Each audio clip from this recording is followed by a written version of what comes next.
días, niños, ¿cómo están? ¿Cómo se encuentran? ¿Cómo les fue el fin de semana? Espero muy bien y que estén con mucho ánimo para comenzar a trabajar con la sesión de hoy. El día de hoy, martes 3 de noviembre, vamos a empezar una semana más con las clases a distancia y vamos a trabajar con matemáticas y con español. En matemáticas vamos a trabajar en tu libro de matemáticas de la SEP y en tu libro de matemáticas 5, y en español vamos a trabajar en tu libreta de esa materia. Hay que poner muchísima atención y hay que echarle muchísimas ganas para poder comprender cada uno de los temas y poder realizar las actividades sin ningún problema. Pero si acaso tú tienes alguna duda, puedes mandarme mensaje y yo te ayudo sin ningún problema. Hay que estar concentrados y tener el material a la mano para no distraernos. Hay que ver el video completo y no perder detalle para que no se nos dificulte realizar las actividades. Tus evidencias, recuerda que tienen que tener fecha, instrucciones, el título y tu nombre. Es muy importante, ya que tiene que estar claro todo y legible para poderte calificar. Deseo que el día de hoy tengan un excelente día y que puedan realizar sus actividades sin ningún problema. Vamos a comenzar con las explicaciones, así que los quiero concentrados. Échenle muchísimas ganas, yo sé que ustedes pueden porque son muy inteligentes, ¿sale? Ok, comenzamos con las explicaciones.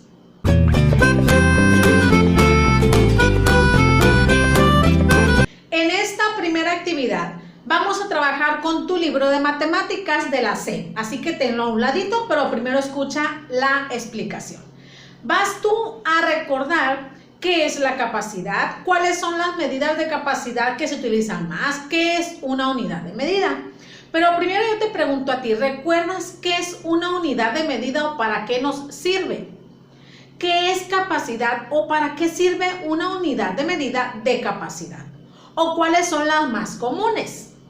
Ok, te explico, hay que concentrarnos. Las unidades de medida en general, todas, nos ayudan a medir exactamente los cuerpos, los objetos, los líquidos y las distancias.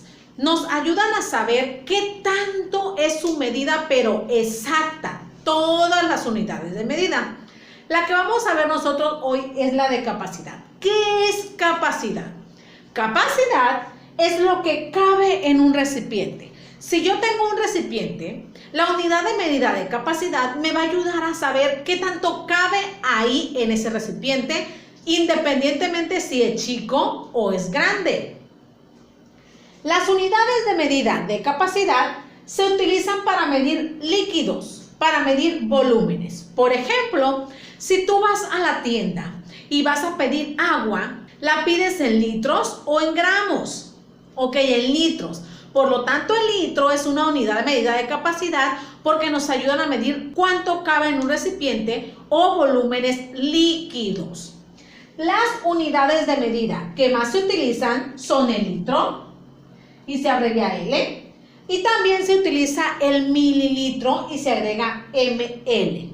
Recordemos que mientras más grande esté el recipiente, la unidad de medida va a ser mayor. Y mientras más pequeño esté el recipiente, la unidad de medida va a ser menor. Por ejemplo, si yo te muestro este recipiente, ¿cuánto le cabe a este recipiente? Te lo acerco. Ahí está, 1 litro de agua. Pero si yo te muestro otro recipiente, a este le caben 600 mililitros. Si te muestro los dos, ¿cuál sería más grande? ¿El de 1 litro o el de 600 mililitros? El de 1 litro quiere decir que el litro es más grande que el mililitro. Hay que recordar que 1 mililitro es la milésima parte del litro. Quiere decir que 1 litro trae 1000 mililitros. Te muestro las equivalencias. 1 litro es igual a 1000 mililitros. Medio litro es igual a 500 mililitros.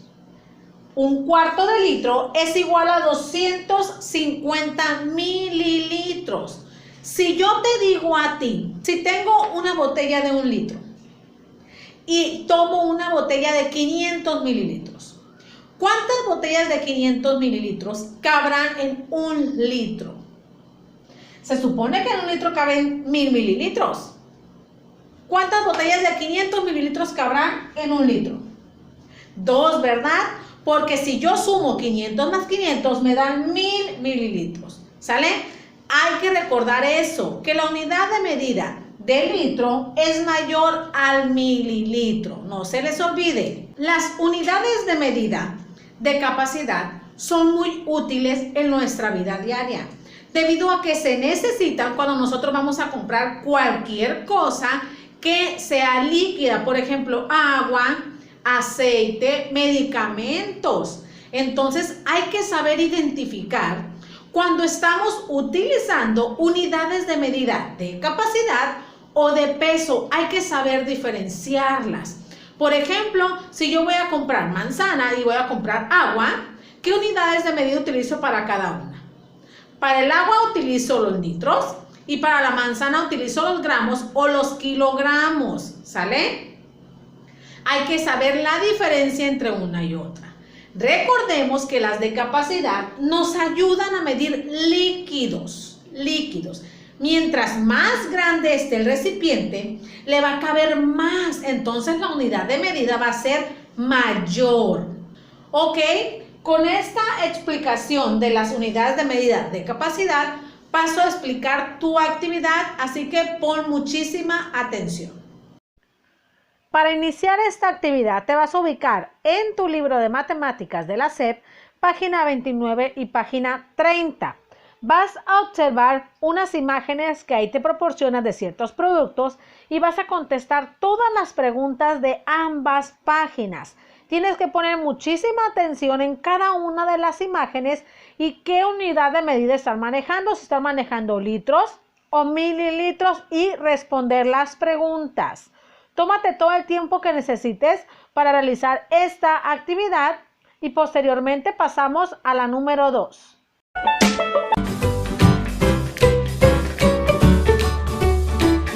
Muy bien, niños, llegamos a la actividad número 2. Te vas a ubicar en tu libro de matemáticas 5 en la página 38 para que vayas realizando la actividad junto conmigo.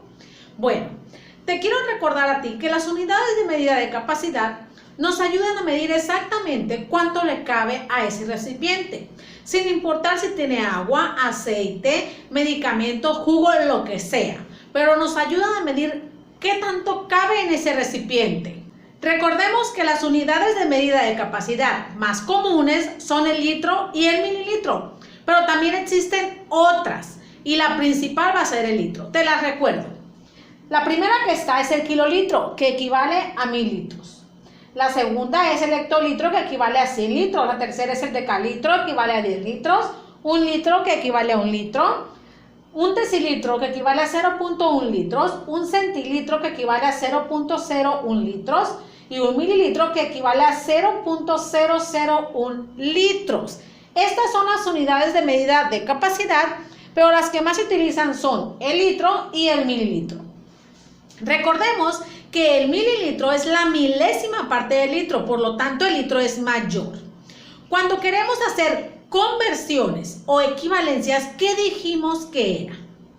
Era cuando íbamos a igualar dos unidades de medida. Se iban a escribir diferentes los valores, pero iban a valer lo mismo. Son como los sinónimos. Se escriben diferente, pero significan lo mismo.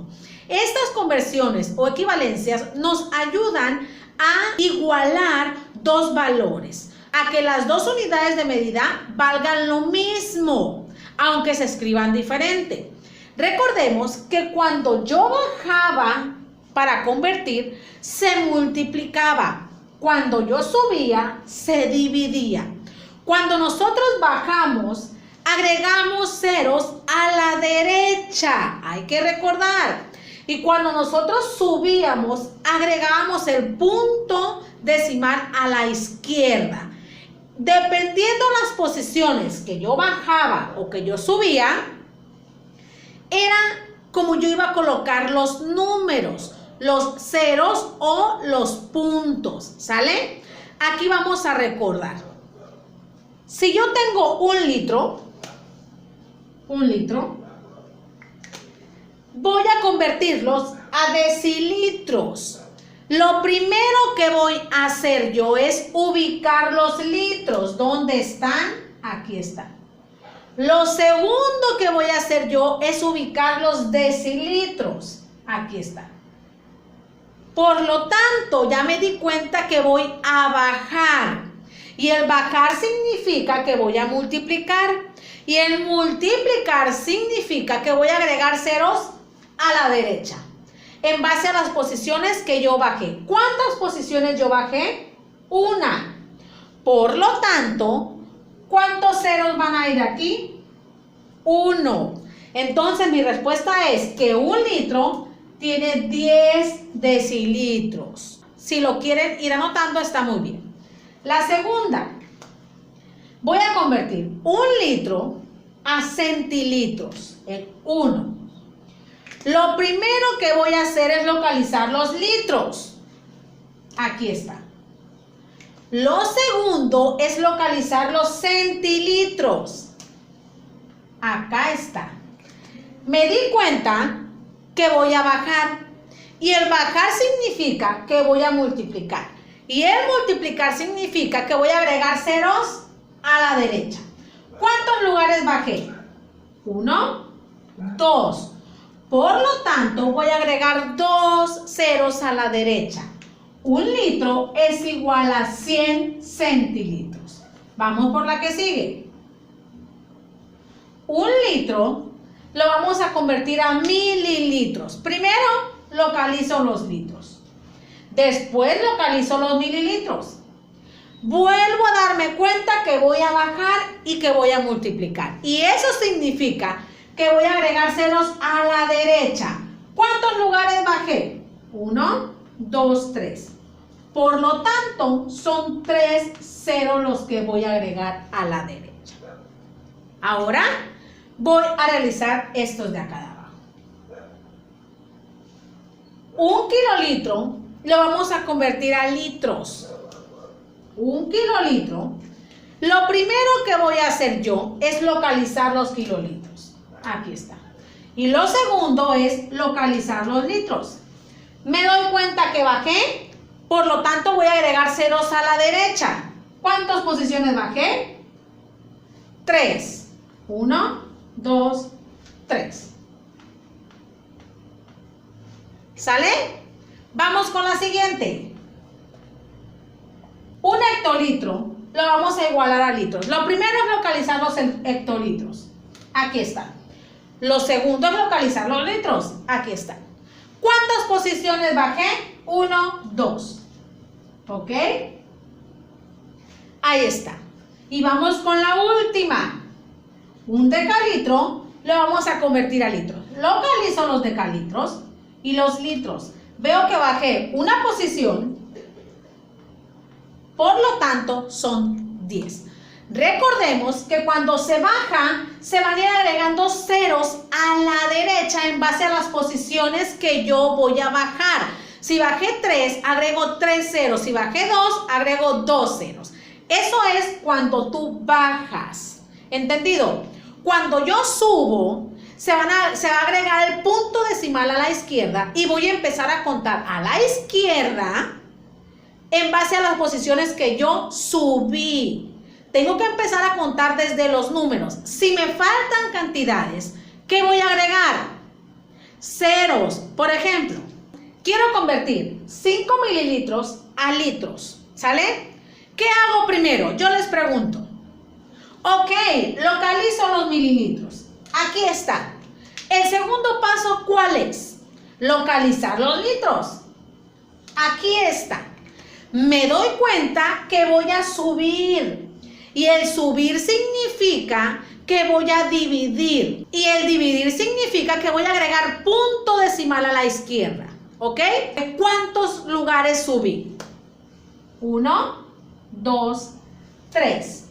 Por lo tanto, voy a colocar el 5 y empiezo a contar. 1, 2, 3. Aquí me debe de quedar el punto. Pero como no tengo números, voy a agregar ceros y pongo el punto decimal. Recordemos que subí 3 posiciones. 1, 2, 3. Punto 005. Si ustedes me hicieran esto, 1, 2, 3. Esto está mal. Porque yo no subí 4 posiciones. 1, 2, 3, 4. No. Yo subí 3 posiciones. 1, 2, 3. Yo nada más tenía el 5. Tenía una cifra. Pero me faltaban 2 y las completé con 2 ceros para que diera las 3 posiciones que yo subí. ¿Sale? Eso se hace cuando yo voy a dividir, cuando yo voy a subir. Ahora contestamos la pregunta que sigue. ¿Cuántos mililitros hay en 3.5 litros? Vamos a convertir. Primero, localizo los litros. Después localizo los mililitros. Acá están. ¿Cuántas posiciones bajé? 1, 2, 3. ¿Sale? Empiezo a agregar los ceros, pero aquí primero voy a desaparecer este punto. Ese cuenta como un cero. 1, 2, 3. Entonces, en 3.5 litros hay 3.500 mililitros. ¿Qué parte de un litro es un mililitro? ¿Qué parte será? La milésima parte. Muy bien. ¿Sale, niños? Bueno, con ese recordatorio vamos a pasar a realizar la actividad número 2 en tu libro de Matemáticas 5, página 38. ¿Sale? Para esta segunda actividad te vas a ubicar en tu libro de Matemáticas 5, página 38.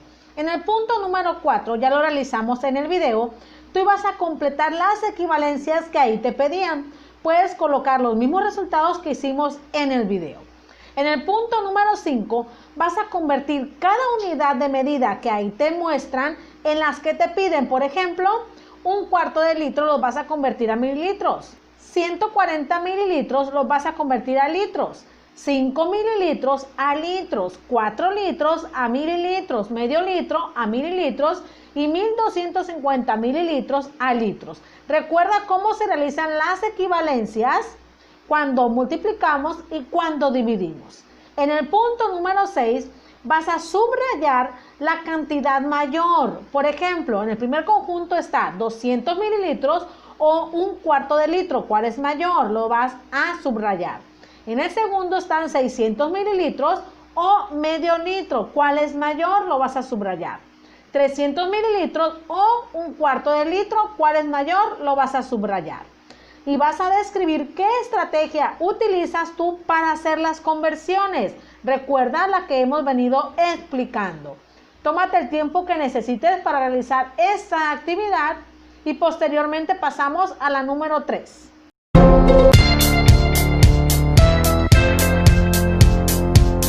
Bien, niños, entramos a la tercera actividad y te vas a ubicar tú en tu libreta de español. El día de hoy vamos a trabajar un tema nuevo en español llamado textos expositivos. Lo que tú vas a aprender aquí, o el objetivo de esta clase, es que tú identifiques qué son los textos expositivos, para qué nos pueden servir y cuáles son los elementos de un texto expositivo y cómo realizar un texto expositivo. Pero yo te pregunto a ti primero, cuando vas a investigar de un tema, ¿dónde lo investigas? ¿O en dónde tú tratas de recabar esa información? ¿Qué será un texto expositivo y cuáles serán sus elementos? Ok, un texto expositivo es un texto informativo.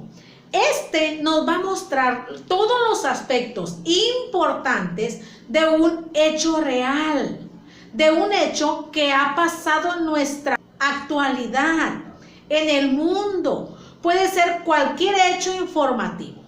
Un texto expositivo nos va a informar de algún tema, por ejemplo, de salud, tecnología, economía o de un tema ambiental. Eso es un texto expositivo. Si a ti te informa de algún tema, de la contaminación, del coronavirus, de alguna enfermedad, eso es un texto expositivo. Nos informa de un tema, pero de un tema real, de investigaciones que se han hecho, por ejemplo, de los desastres naturales, de las contaminaciones que existen, de los problemas económicos que existen. Todo eso son textos expositivos. ¿Por qué? Porque nos informan de algún tema real, de un hecho real, de un hecho que está pasando en nuestra actualidad. ¿Sale? Quiero que quede entendido que es un texto expositivo. Es cualquier texto que nos informe sobre algo real, sobre investigaciones. Y hay muchísimos temas que nos pueden informar en un texto expositivo. Pero para que un texto expositivo esté bien hecho, este tiene que tener varios elementos. El primero es el título. ¿Qué es el título? El título es el tema principal del texto expositivo. Es el nombre del texto. Este va a venir siempre en la parte inicial del texto expositivo. ¿Sale? Te voy a mostrar un ejemplo de un texto expositivo con subtítulo. Pongan mucha atención. Si puedes observar en este ejemplo de texto expositivo, el título es el que viene en la parte inicial del texto y es el tema principal de este texto expositivo llamado ¿qué es la contaminación? ¿Sale? El segundo elemento de un texto expositivo son los subtítulos. ¿Qué son los subtítulos? Son las secciones en las que se va a dividir ese texto. Por ejemplo, si el tema principal del texto expositivo es la contaminación, los subtítulos, por ejemplo, son las secciones. Pueden ser tipos de contaminación, contaminación del agua, del aire, del suelo. Esos son los subtítulos, las secciones en las que se va a dividir ese texto expositivo. Y estos vienen después del tema principal, después del título. Te voy a mostrar un ejemplo de los subtítulos. Como puedes observar, en este texto expositivo, el subtítulo viene después del tema principal y son las secciones en las que se divide la información. Observa el ejemplo. El tercer elemento de un texto expositivo son las ilustraciones y los recuadros. ¿Qué son o para qué sirven? Estas nos ayudan a complementar el texto expositivo. Pero, ¿qué serán ilustraciones y recuadros? Las ilustraciones son dibujos, son imágenes y los recuadros son tablas que van a ayudar a que el texto se entienda mejor. Nos van a ayudar a complementar el texto expositivo o a hacerlo más interesante. Te muestro un ejemplo de ilustraciones o recuadros en un texto expositivo. Hay que poner atención.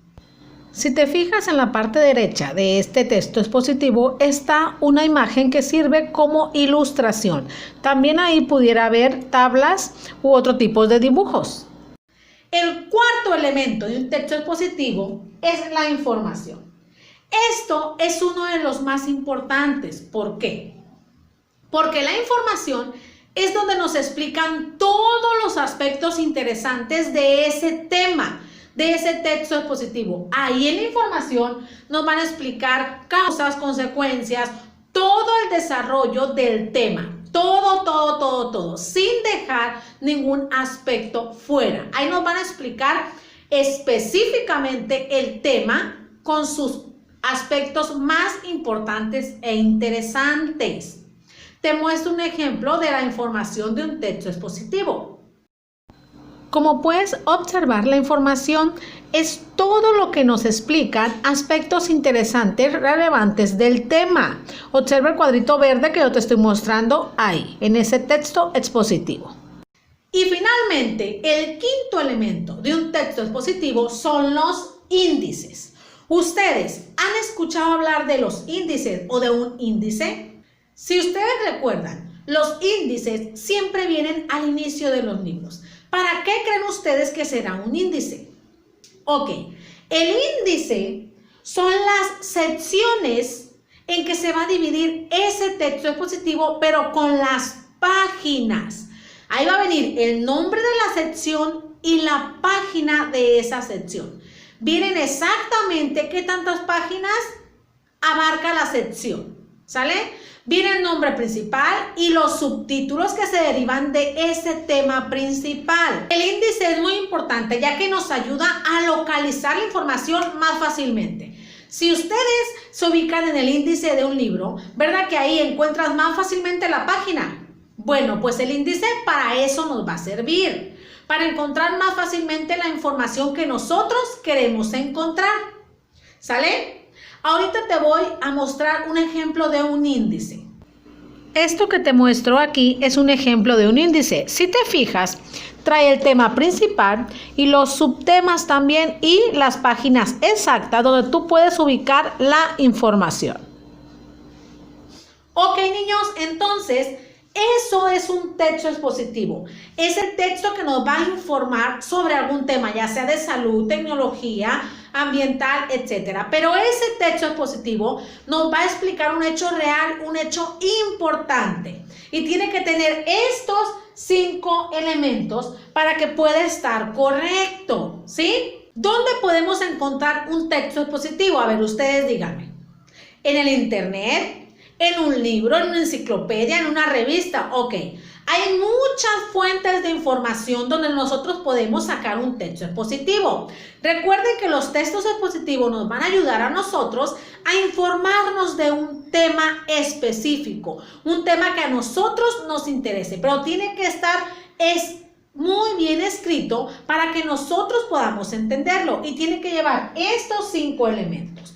No se les olvide qué es el título, qué es el subtítulo, ilustraciones y recuadros, la información, así como también el índice.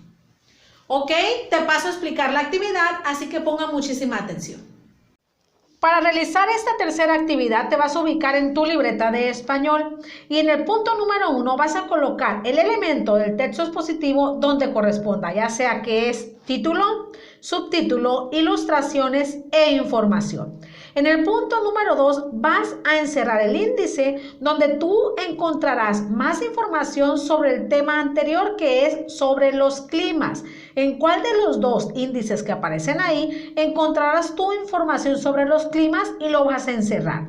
Tómate el tiempo que necesites para que realices esta última actividad. Muy bien hecho, niños, llegaron al final de la clase. Bien, niños, llegamos al final de la clase. Muchas felicidades por haber llegado hasta aquí y haber puesto atención a todas mis explicaciones. Como te digo siempre, no te pierdas ningún detalle del video para que puedas comprender los temas. Estoy muy agradecida porque me acompañaste el día de hoy. Recuerda que espero las evidencias en el transcurso del día. Te mando un fuerte abrazo y un beso de parte de la maestra Lisbeth. Cuídate mucho para pronto volver a clases presenciales. Nos vemos pronto. Bye.